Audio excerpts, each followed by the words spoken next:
Good morning बच्चों।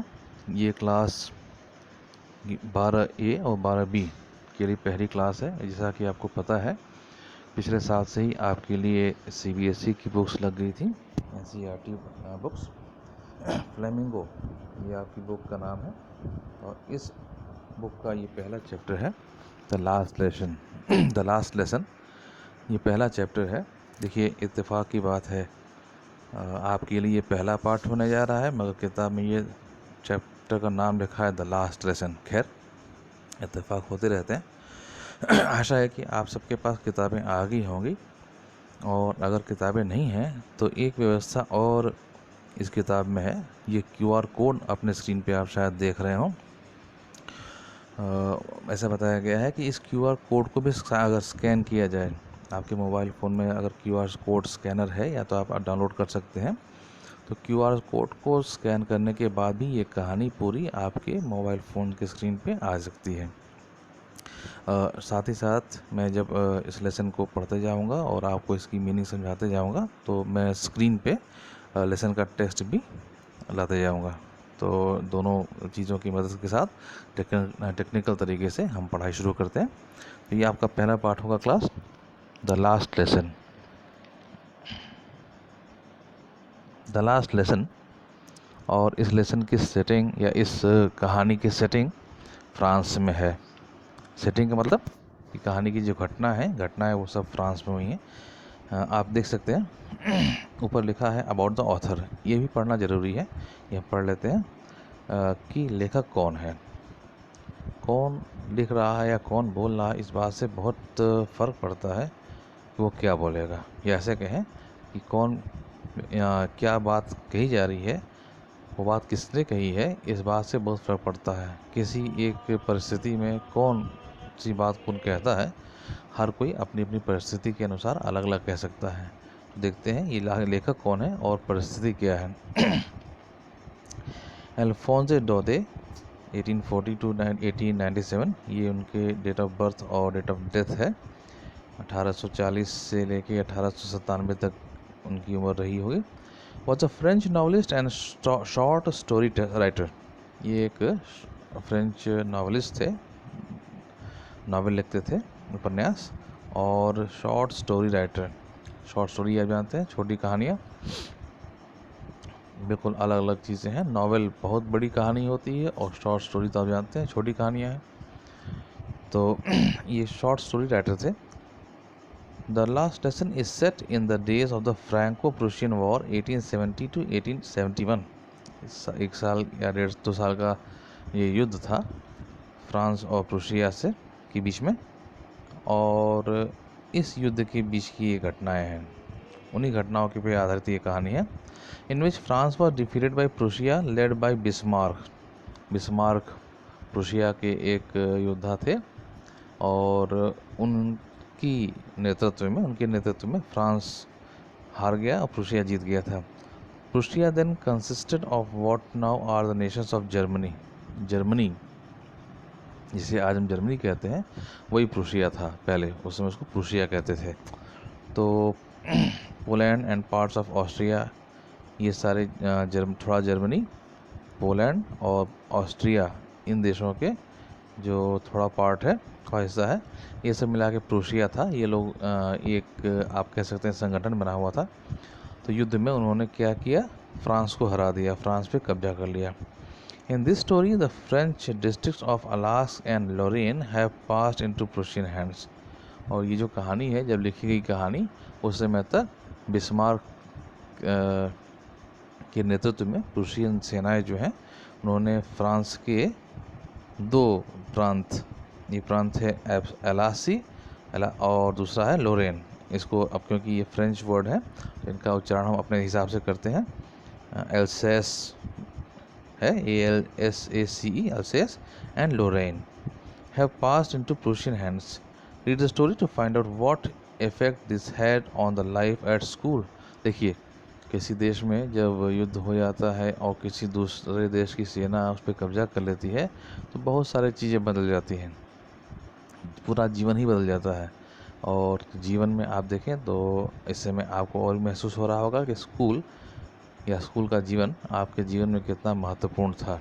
आप 2 सालों से स्कूल नहीं जा रहे हैं, या पिछले साल आप तो आए थे स्कूल मगर जो छोटे भाई बहन आपके हैं जो स्कूल नहीं गए कभी 2 साल तक, तो आप देख सकते हैं कि उनके लाइफ में कितना बड़ा परिवर्तन हुआ, और आप समझ सकते हैं कि स्कूल का या स्कूल जीवन का, स्कूली जीवन में जितना समय बीतता है उसका किसी के जीवन में कितना असर पड़ता है।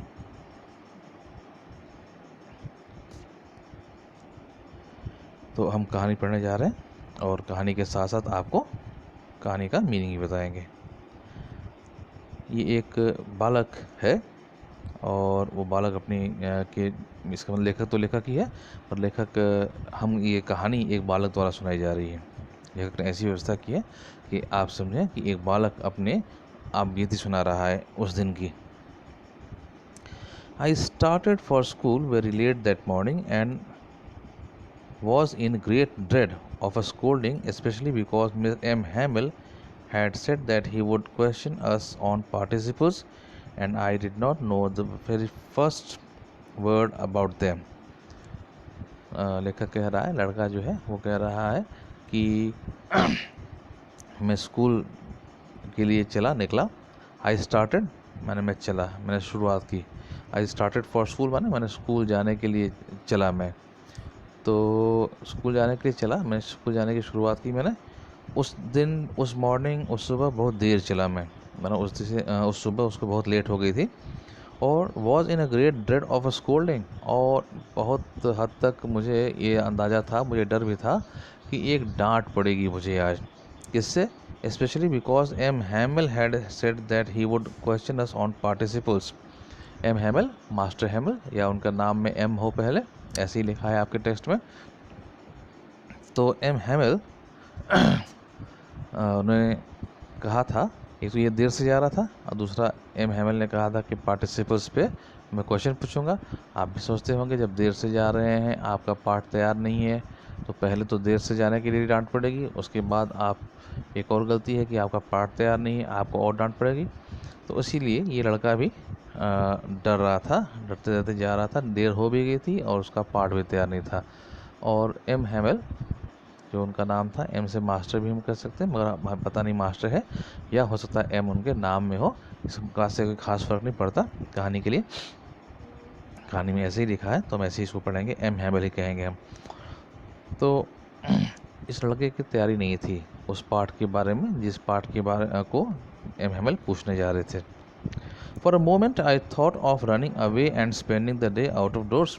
एक क्षण, मोमेंट माने क्षण, एक क्षण तो मैंने सोचा कि आज क्या करता हूँ, आज मैं स्कूल जाता ही नहीं हूँ, आज गैप कर देता हूँ स्कूल और बाहर घूमूंगा, आउटडोर्स, स्कूल नहीं जाऊँगा।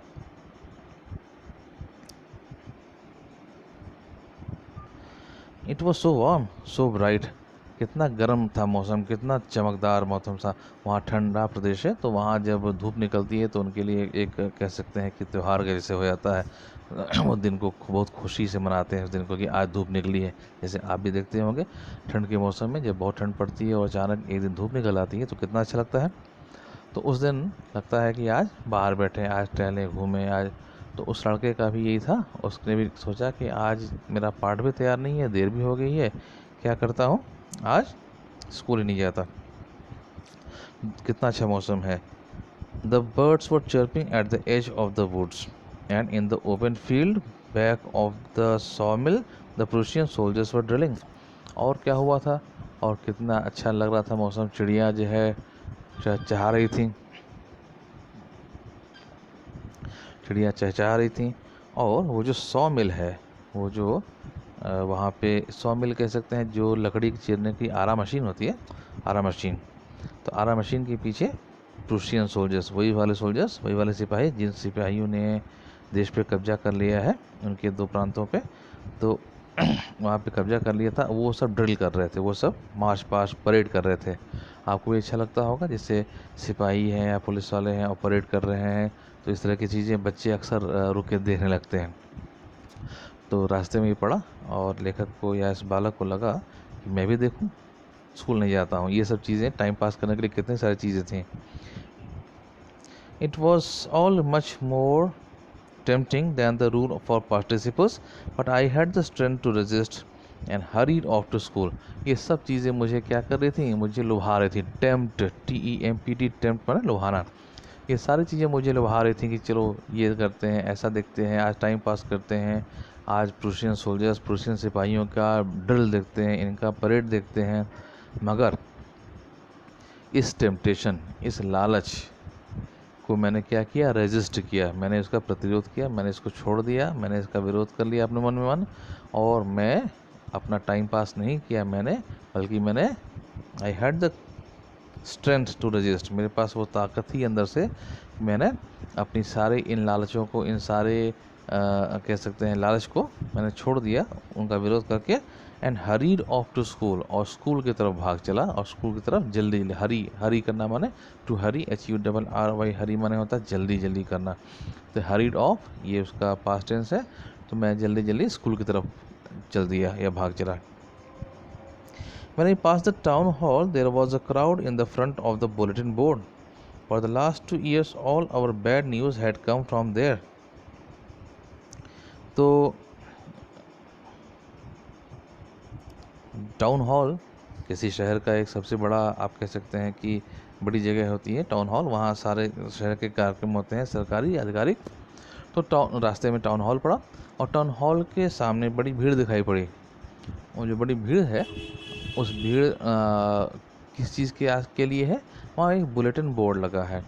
बुलेटिन बोर्ड जैसे स्कूल में आप देखते हैं एक सूचना के लिए बोर्ड है बाहर, उस बोर्ड पे सारी सूचनाएं लिख दी जाती हैं। तो उस प्रकार से बुलेटिन बोर्ड वहाँ टाउन हॉल के पास है, उसी पे सारी सूचनाएं लिख दी जाती हैं।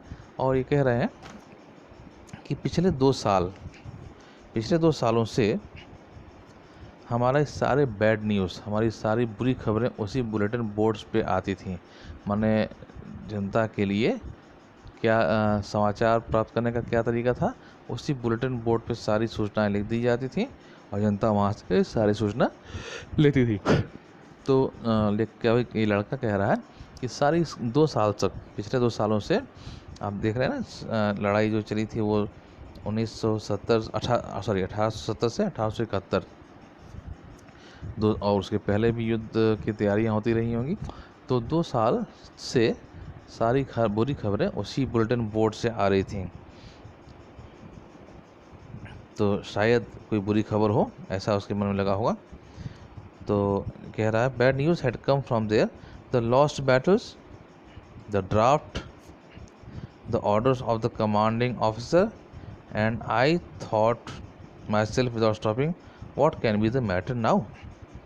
तो जो भी पूरी खबरें, कमांडिंग ऑफिसर, युद्ध जब चल रहा है तो वहाँ पे जो है सारी चीज़ें सेना के हवाले हैं। तो कमांडिंग ऑफिसर, जो भी कमांड कर रहा होगा ऑफिसर, जिसके नेतृत्व में, जिसके कमांड पे सब कुछ चलता होगा, वो सारी सूचनाएं उन अधिकारियों की उसी बुलेटिन बोर्ड पे, उसी आप कह सकते हैं ब्लैक बोर्ड जैसा है जिस पे सूचनाएं लिखी जाती हैं, उसी पे आया करती थी। तो ये सोच रहा है कि क्या हो सकता है, स्कूल जा रहा है, स्कूल जाने की जल्दी में है, तो सोचा कि रुक के देखूं, मगर फिर सोचता है कि नहीं रुकना नहीं है, स्कूल जाना है, जल्दी से जल्दी चलते हैं, वहाँ कोई अच्छी खबर तो होगी ना, कोई बुरी खबर होगी। उसको नहीं लगा कि ये जो सूचना है कोई मेरे काम की होगी।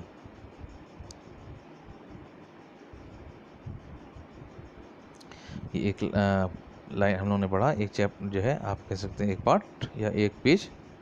सेकंड पेज पे आते हैं, ये आपका सेकंड पेज है। Then as I hurried by as fast as I could go, the blacksmith watcher who was there with his apprentice reading the bulletin, called after me, "Don't go so fast, Bob. You will get to the school in plenty of time." तो ये भागे भागे जा रहा था school, सोचा था कि जल्दी से पहुंच जाऊं, देर हो चुकी है। तो वहाँ पे ब्लैक स्मिथ लोहार को कहते हैं, आयरन स्मिथ भी कहते हैं, ब्लैक स्मिथ भी कहते हैं। तो वो जो लोहार है वो अपने अप्रेंटिस माने उसका कोई, आप कह सकते हैं जैसे उसका कोई ट्रेनिंग हो, शागिर्द हो, तो अपने शागिर्द के साथ वहाँ खड़ा था, अपने साथ काम करने वाले के साथ खड़ा था, जो उनके साथ काम सीख रहा होगा उसके साथ खड़ा था। और इस लड़के को जो जल्दी जल्दी स्कूल जाते हुए देखा, तो कहा कि इतनी जल्दी में मत भागो, तुम स्कूल जाओगे काफ़ी टाइम रहेगा, इसका मतलब तुमको स्कूल जाने में देर नहीं होगी, तुम लेट नहीं होगे, आराम से जाओ। I thought he was making fun of me and reached M Hamel's little garden all out of breath. मुझे लगा कि मजाक कर रहे हैं, ये मेरा मजाक उड़ा रहे हैं। He was making fun of me, making fun माने मजाक उड़ाना, ठीक है। मजाक करना अलग चीज़ है और मजाक उड़ाना अलग चीज़ है। तो मेकिंग फ़न का अर्थ है मजाक उड़ाना। तो इस लड़के को लगा कि मेरा मजाक उड़ाया जा रहा है, ये व्यक्ति जो है, जो मिस्टर वॉशर हैं, ये ब्लैक स्मिथ है, ये मेरा मजाक उड़ा रहे हैं क्योंकि मैं लेट हो गया हूँ और भागे भागे जा रहा हूँ, तो ये मजाक उड़ा रहे हैं कि जाओ, देर नहीं होगी, जबकि ये जानता है कि देर तो हो ही चुकी है। आउट ऑफ ब्रेथ लिखा है, तो ये भागते भागते आया है एम हैमल के स्कूल में। अच्छा, एक बात और देखिए, वो जो ज़माना था उस समय क्या होता था कि टीचर्स अपने ही आप प्रांगण या आप कह सकते हैं अपने ही घर में स्कूल चलाते थे। एम हैमल के गार्डन में आ गया है, इसका मतलब एम हैमल का वो घर रहा होगा, उनके घर के बागीचे में ये पहुंच गया है और उसी घर में स्कूल चलता था। पहले ये भी होता था कि एक ही टीचर पूरा स्कूल चलाते रहे, हमारा इसका पूरा जितना भी चीज़ें हैं सब चीज़ें वही एक टीचर पढ़ाते थे। तो एम हैमल का स्कूल था ये। तो एम हैमल के गार्डन पहुंच गया, और कैसे पहुंचा? आउट ऑफ ब्रेथ माने सांस फूल रही थी इसकी। कोई दौड़ के पहुंचेगा तो सांस फूलने लगेगी, तो इसकी सांसें फूल रही थी, जल्दी आने के चक्कर में दौड़ के हुआ आया है। Usually when the school began there was a great bustle which could be heard out in the street. The opening and closing of desks, lessons repeated in unison, very loud, with our hand over our ears to understand better, and the teacher's great ruler rapping on the table. तो सामान्य तौर पे usually माने सामान्य तौर पे, अन्य दिन, यूजुअल एज यूजुअल कह सकते हैं या यूजुअली कहते हैं, इसका अर्थ है सामान्य दिन, सामान्य तौर पे। तो सामान्य तौर पे व्हेन स्कूल बिगैन, जब स्कूल खुलता था, शुरू होता था, देयर वाज अ ग्रेट बसल, बसल माने बहुत ज़्यादा आवाज़ जब आती है, कहते हैं ना चहल पहल वाली आवाज़, उसको बसल कहते हैं। हसल एंड बसल भी कहते हैं, HUSTLE, हसल बसल या हसल एंड बसल कहते हैं। यहाँ सिर्फ बसल लिखा है और उसका अर्थ वही है, चहल पहल। Which could be heard out in the streets, तो जो घर है उस घर के बगल के जो गली है या रोड है, उस गली या रोड तक स्कूल की आवाज़ सुनाई पड़ती थी। कैसी आवाज़? Opening and closing of desk, हम लोग के यहाँ तो डेस्क फिक्स है, और वहाँ शायद डेस्क ऐसी होगी कि डेस्क का ऊपर का वाला हिस्सा खोल लीजिए, बीच में किताबें रख लीजिए, फिर डेस्क को बंद कर दीजिए। तो जब एक क्लास में 40 बच्चे हैं, 50 बच्चे हैं, एक साथ डेस्क खोलेंगे बंद करेंगे तो कितनी आवाज़ होगी, आप जानते ही हैं। तो डेस्क के खुलने बंद होने की आवाज़। Lessons repeated in unison, UNISON, unison माना होता है एक साथ। तो बच्चों से छोटे बच्चों को जो है उनको क्या क्या आते हैं, उनको पाठ पढ़ाते समय कहते हैं ना एक साथ पढ़िए, यूनिसन। तो यूनिसन में सारे बच्चे एक साथ पाठ पढ़ते थे जोर जोर से, very loud, with our hands over our ears to understand better. और कैसे पढ़ते थे? अपने कानों पे अपने हाथ रख के, इससे कि ज़्यादा समझ में आए। और ये तरीका था पहले कि बच्चों से कहते थे कान पे हाथ रख के और जोर जोर से पढ़ के याद करो, जिससे कि क्या होगा, दूसरा कोई बोल रहा तो उससे डिस्टर्ब नहीं होंगे, और जोर जोर से बोल बोल के याद करें या जोर जोर से बोल के पढ़ें। तो ये उस समय का तरीका था। तो ये सब बच्चे, इतना ये सब होता था तो बहुत शोर मचता था, बहुत आवाज़ आती थी। And the teacher's great ruler rapping on the table, और टीचर का ग्रेट रूलर स्केल, पहले ज़माने में बच्चों को पिटाई बहुत करते थे, कहते थे कि spare the rod and spoil the child, डंडे को आराम दो बच्चा बिगड़ जाएगा। तो टीचर्स पहले डंडे से काम लेते थे, पीटने से, पीठ के काम लेते थे, पीठ के सिखाते थे। तो टीचर का रूलर था, ग्रेट रूलर कह रहा है, महान, वो सर का महान डंडा है, सर का महान scale.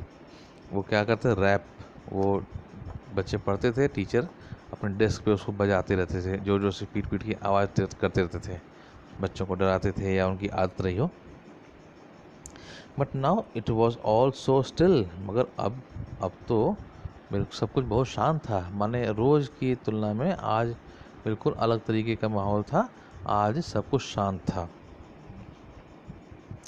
I had counted on the commotion to get to my desk without being seen. Commotion माने क्या होता है?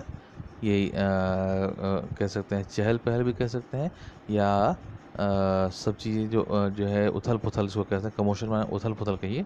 तो ये सारी जो उथल पुथल है उसी पे इसका भरोसा था। काउंटेड अपॉन माने भरोसा था। तो इसने भरोसा किस पे किया था? उथल पुथल पे। कि सारी उथल पुथल हो रही होगी, बच्चे हल्ला मचा रहे होंगे, जोर जोर से याद कर रहे होंगे पाठ, और आवाज़ हो रही होगी, तो मैं क्या करूँगा? मैं चुपचाप, क्योंकि मैं लेट हो चुका हूँ, सारे बच्चे पहुँच चुके हैं, मैं चुपचाप अपने डेस्क पे पहुँच जाऊँगा विदाउट बीइंग सीन। कोई देख भी नहीं पाएगा, सब लोग अपने में ध्यान में मगन होंगे, आवाज़ हो रही होगी मगर, और मैं पहुँच जाऊँगा। But of course that day everything had to be so quiet as Sunday morning. मगर उस दिन क्या था? जैसे संडे की सुबह हो, जिस दिन स्कूल बंद रहता है, उस सुबह की जैसे उस सुबह सब कुछ शांत था। Through the window, I saw my classmates already in their places, and M. Hamill walking up and down with his terrible iron ruler under his arm. और मैं जब आया उस बगीचे में, अपने स्कूल के प्रांगण में, मैंने देखा कि खिड़की में से दिखाई पड़ रहा है सारे बच्चे पहले ही आके बैठ चुके हैं अपनी सीट पे, और एम हैमिल जो कि वहाँ टीचर हैं, वो अपना बड़ा सा लोहे की रॉड या लोहे की जो स्केल है उसको लेके अपनी बाहों में और बाह के नीचे घूम रहे हैं। अप एंड डाउन माने, अप एंड डाउन कहते हैं आगे और पीछे के लिए। अप माने तो ऊपर होता है, डाउन नीचे होता है, मगर अंग्रेजी में जब अप एंड डाउन कहेंगे इसका मतलब है कि किसी एक दिशा में जाना और वहाँ से फिर लौटना। जैसे आप देखते हैं टीचर चहलकदमी करते हैं एग्ज़ाम के समय में, परीक्षा के हॉल में टीचर एक दीवार तरफ जाते हैं, फिर लौट के वापस आते हैं बोर्ड की तरफ, फिर बोर्ड से फिर दीवार तरफ जाते हैं। ये टीचर क्या कर रहे हैं? Teacher is walking up and down the hall. तो उस रूम में टीचर अप एंड डाउन जा रहे थे, टहल रहे थे, अपने बाह में अपने हाथ में वो रॉड या लोहे की जो छड़ी है या लोहे का जो स्केल है वो लिए हुए। I had to open the door and go in before everybody. मुझे तब दरवाज़ा खोलना पड़ा। मैं सोचा था, लेखक या इस लड़के ने सोचा था कि हल्ला हो रहा होगा, बच्चे शोर मचा रहे होंगे, इसी बीच में पहुंच जाऊंगा, किसी को पता भी नहीं चलेगा, मगर सब कुछ शांत था। दरवाज़ा खोलेंगे, आवाज़ होगी, तो सब जान जाएंगे कि मैं आया हूँ, देर से आया हूँ। टीचर भी जान जाएंगे, तो शायद देर से आने के लिए भी पिटाई हो। तो ये इसको दरवाज़ा खोलना पड़ा सबके सामने आने के लिए। You can imagine how I blushed and how frighten I was. आप इमेजिन कर सकते हैं, आप कल्पना कर सकते हैं कि मैं कितना ब्लश कर रहा था। ब्लश करना माने शर्माना। जब कोई शर्माता है तो आप देखते होंगे चेहरा कैसा लाल हो जाता है। ये फ्रांस के लोग हैं, गोरे होते हैं, तो इनका चेहरे पे और भी लालिमा दिखाई पड़ती है। तो आप कह सकते हैं कोई भी इमेजिन कर सकता है, कोई भी ये कल्पना कर सकता है कि मैं शर्म के मारे कितना मेरा चेहरा लाल हो गया होगा। And how frighten I was, मैं कितना डर रहा था कि मैं लेट पहुंचा हूँ और टीचर टहल रहे हैं छड़ी लिए हुए, अब मेरी पिटाई भी हो सकती है। But nothing happen. M Hamel saw me and said very kindly, go to your place quickly little friends, we were beginning without you. Teacher मगर गुस्सा नहीं हुए। ऐसा कुछ नहीं हुआ कि टीचर ने गुस्सा हुए टीचर या टीचर ने पीटा, ऐसा कुछ नहीं हुआ। टीचर ने इनको देखा और शांति से कहा, go to your place quickly little friend. Little friends, friends इस लड़के का नाम है। लिटिल फ्रेंड्स जल्दी से जाओ, अपने सीट पे बैठ जाओ। We were beginning without you, हम तो तुम्हारे बिना ही शुरू करने जा रहे थे क्लास को। I jumped over the bench and sat down at my desk. Not till then, when I had got a little over my fright, did I see that our teacher had on his beautiful green coat.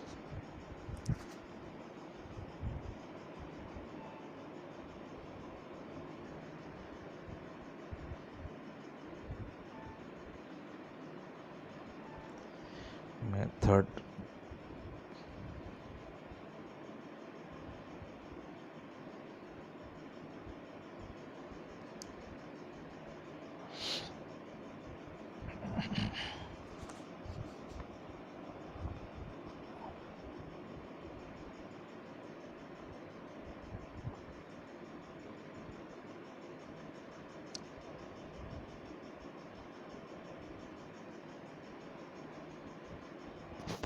आप देख पा रहे होंगे, ये अगला page है, page number 4 है।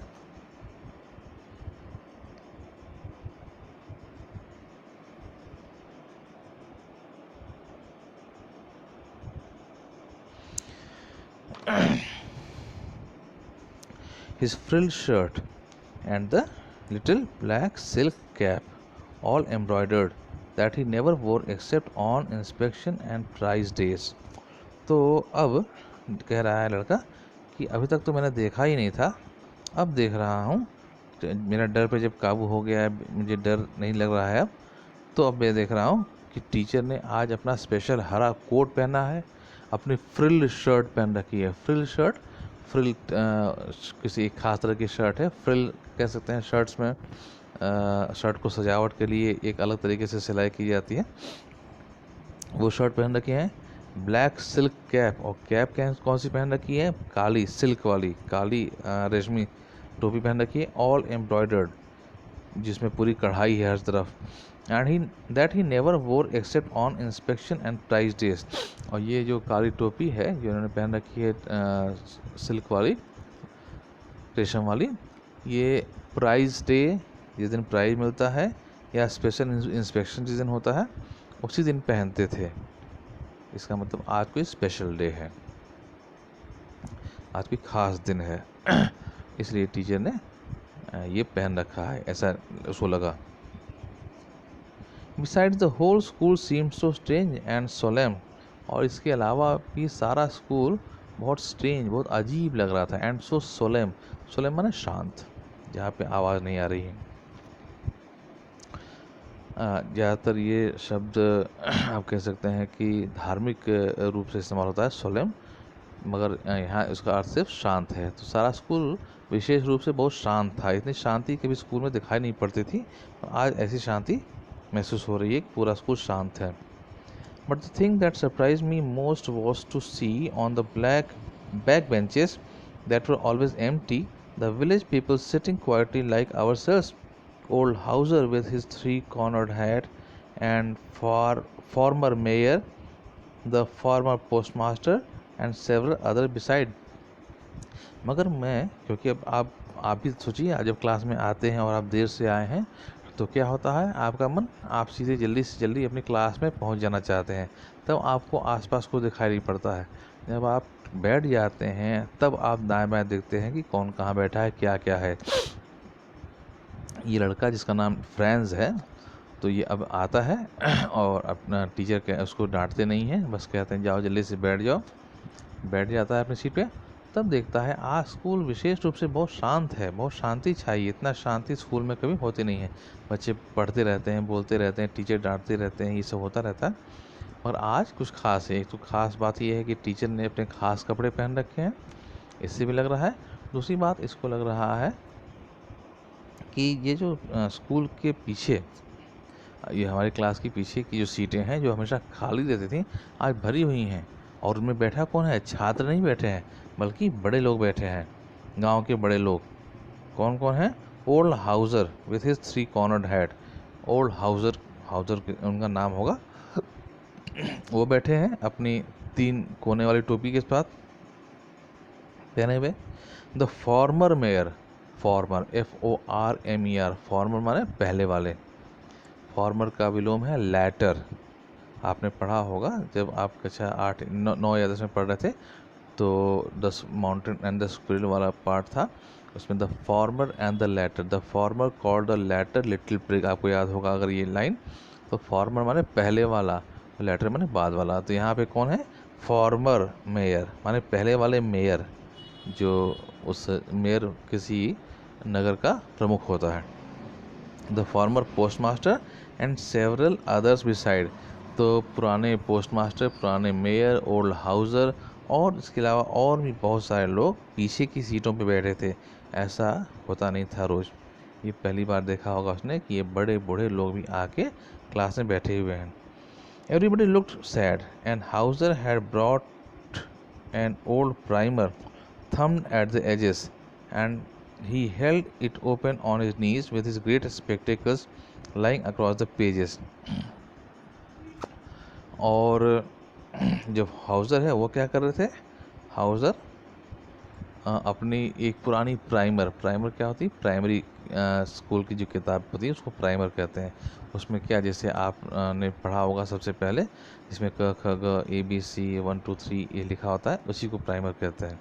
तो वो प्राइमर किताब वो लेके आए थे और चश्मा पहन रहे हैं। सोचिए इतने बूढ़े हैं, चश्मा पहन रहे हैं और पढ़ रहे हैं कौन सी किताब, प्राइमर किताब वो लिए हुए हैं और अपने घुटनों पे रखे हुए हैं और देख रहे हैं।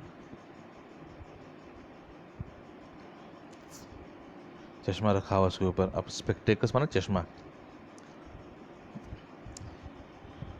While I was wondering about it all, Mr. M. Hamill mounted his chair. Mount माने चढ़ना, घोड़े पे, बाइसिकल पे, मोटरसाइकिल पे या चेयर पे, कहते हैं माउंट। बैठना माने माउंट। तो ऊंची कोई चीज़ ऊंची है और उस पर बैठने को कहते हैं माउंट होना। माउंटेन माने जानते हैं, माउंटेन माने पर्वत होता है, उसी से ये शब्द आया है माउंट, और इसका अर्थ है बैठना, ऊंची स्थान पे बैठना। तो एम हैमिल अपने चेयर पे बैठे, and in the same grave and gentle tone which he has used to me said, my children, this is the last lesson I shall give you. अपनी उसी गंभीर आवाज़ में उन्होंने कहा, मेरे बच्चों, ये आज अंतिम पाठ है जो आपको मैं पढ़ाने वाला हूँ, देने वाला हूँ। The order has come from Berlin to teach only German in the school of Alsace and Lorraine. The new masters come tomorrow. This is your last French lesson. I want you to be very attentive. तो M Hemal ने क्या कहा, जो कि teacher थे, उन्होंने कहा कि आज आपकी अंतिम क्लास है और आदेश आ गया है कि अब आपको क्या पढ़ाया जाएगा, सिर्फ जर्मन पढ़ाया जाएगा। आज फ्रेंच की लास्ट क्लास है, आपके नए टीचर कल से आ जाएंगे। अब यहाँ पे पाठ बंद करेंगे, हम थोड़ी चर्चा करेंगे। तो ये जो युद्ध था, युद्ध के समय का था की बात थी। तो उस समय युद्ध हुआ और प्रूशियन यानी कि जर्मन है और जर्मन के सहयोगी राष्ट्र हैं, उन्होंने एक संगठन बना के फ्रांस पे कब्जा कर लिया था। फ्रांस के अल्सैस जो ये प्रांत है और लोरेन प्रांत है, इन प्रांतों पे कब्जा कर लिया है। अब वहाँ उनका राज चलेगा। जब उनका राज चलेगा तो स्कूलों में उनका भाषा भी चलेगी, है ना, ये उन्होंने तय कर लिया है। तो स्कूल में फ्रेंच नहीं पढ़ाया जाएगा। अब तय किया गया है कि स्कूल में क्या पढ़ाया जाएगा, जर्मन पढ़ाया जाएगा। तो मिस्टर एम हैमिल जो हैं वो तो फ्रेंच के टीचर हैं। अब वहाँ कहा दिया गया है कि आज भर आप पढ़ाएंगे, आज के बाद आप जाइए। और अब इस स्कूल में कौन पढ़ाएगा, जर्मन टीचर पढ़ाएंगे जो जर्मन भाषा पढ़ाएंगे। यहाँ पाठ को बंद करते हैं और इसके आगे, वीडियो बहुत बड़ा होता जा रहा है, इसके आगे हम कल पढ़ेंगे। Thank you class.